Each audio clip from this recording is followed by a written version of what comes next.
So for the mental strength part of the video, today we're going to talk about underperforming and the pressure in matches.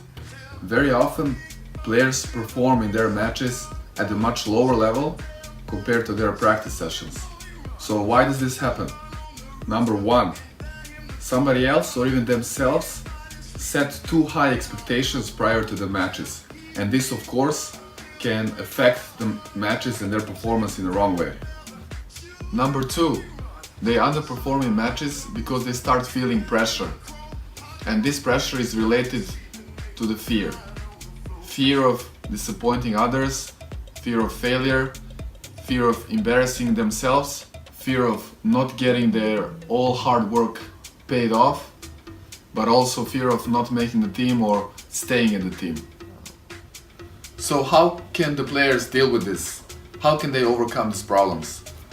Well, there are many solutions, and today we're going to talk about some of them. The rest we're going to keep for the next sessions. Number one, the players should be aware and they should understand where all these expectations coming from. Is it from them or is it from somebody else, like their coach, their parents or their friends?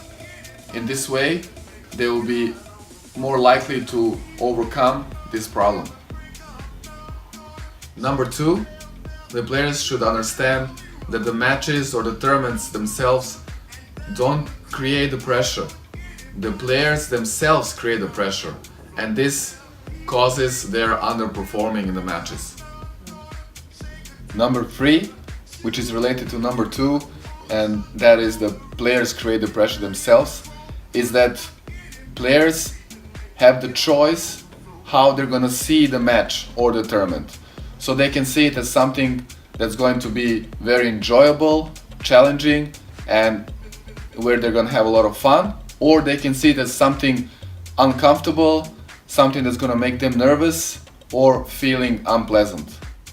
And number four, players should not think about the possible outcome, the possibility of winning or losing, but rather they should be focused on something that they can control, and that is the present moment and the very next point they're about to play.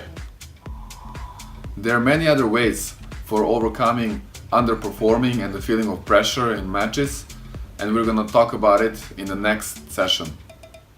I hope you enjoyed today's video and that you found some useful tips and advice. And if you like it, please share. As usual, subscribe, and I'll see you in the next video.